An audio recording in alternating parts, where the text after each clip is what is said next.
A reading of the last will and testament of Mrs. Diana Dixon. My name is Diana Dixon. I leave this letter as my last will and testament.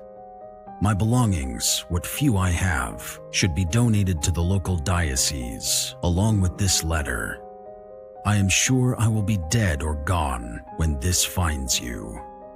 The following is the summary of my demise, as best I can recall.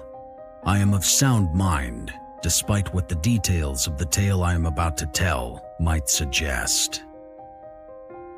I married young to the only love of my life.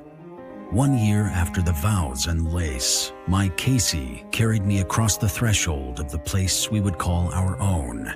We had inherited some land as a wedding gift from his family, and we had built our first house on the lot. One chilly autumn night, Casey and I were in the kitchen after dinner when there was a knock at the back door. My husband, never a man to be suspicious of anything, answered and found it was a traveling priest asking to be let inside. They told us they had been walking since the last town up the road and had found the church doors locked when they arrived. They said they simply needed a bed for the night and would be gone in the morning. It seemed honest enough, but I felt that something was off. Something about their melodic voice felt dangerous. I felt like I was watching a jumping spider just before it sprang upon its prey. Casey, however, was standing in the semi-open doorway, transfixed and smiling. It was as if he were in a trance.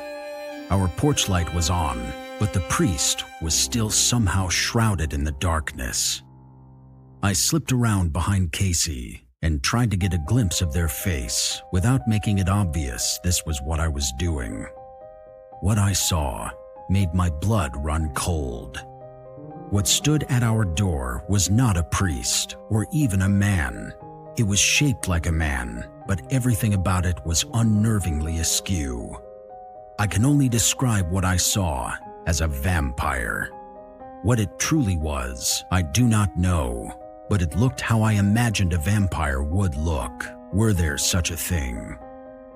It looked my husband in the eyes, never breaking eye contact.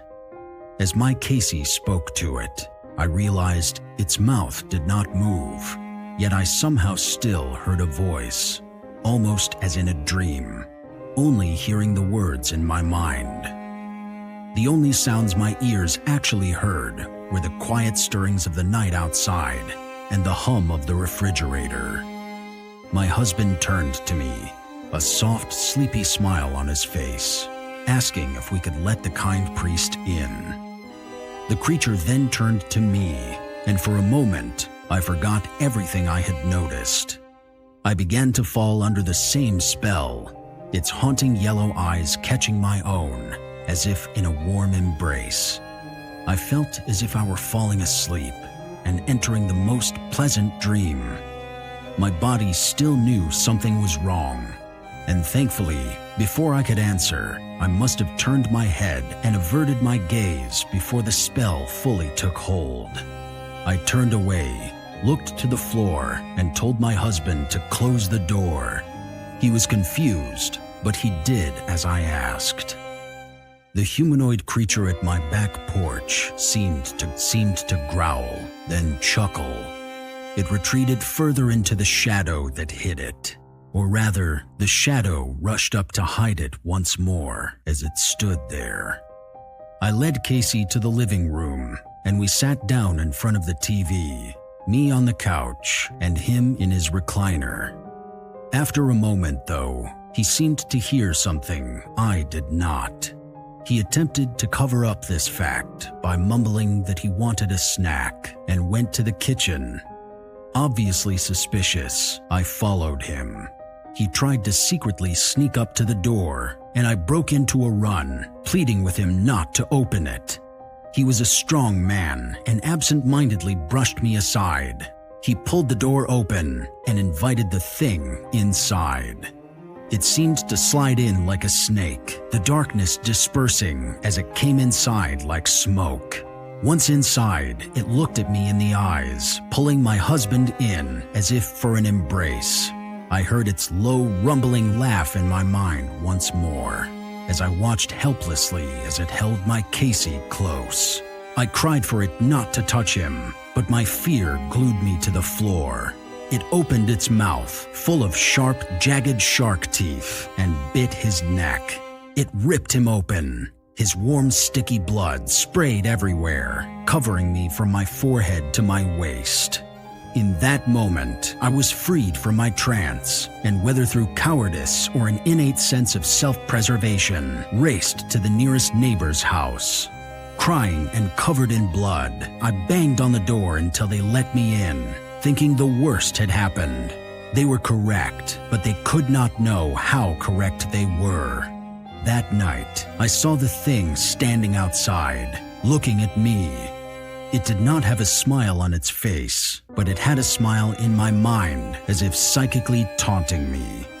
The neighbors, at my behest, chose to stay inside and lock the doors, keeping watch until daylight. I did not sleep. The next day, I was too afraid to go into my own house alone. The neighbor and the police went with me. Of course, we found Casey, or what was left of him, mauled and ripped apart, as if eaten by a lion or a pack of wolves. The police ruled it an animal attack, but they couldn't determine what animal had gotten into the house. Of course, my story was written off as delusions, brought on by a mixture of sleepwalking and shock.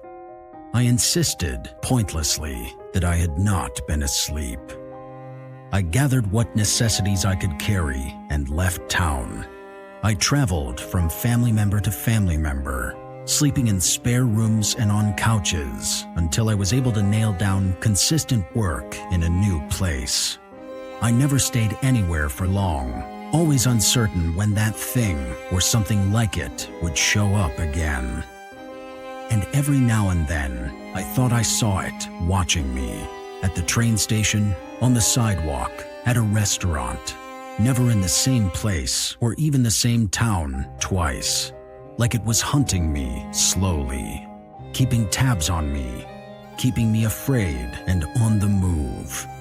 I write you all this because at this moment, the creature is right outside my window. From where I am writing, I can see it out of the corner of my eye. I can hear its voice in my head. It is not asking to be let in. Tonight, it is asking me to come out and play. I don't think I will be able to sleep with this noise in my head. I fear I will be opening my door for the last time tonight.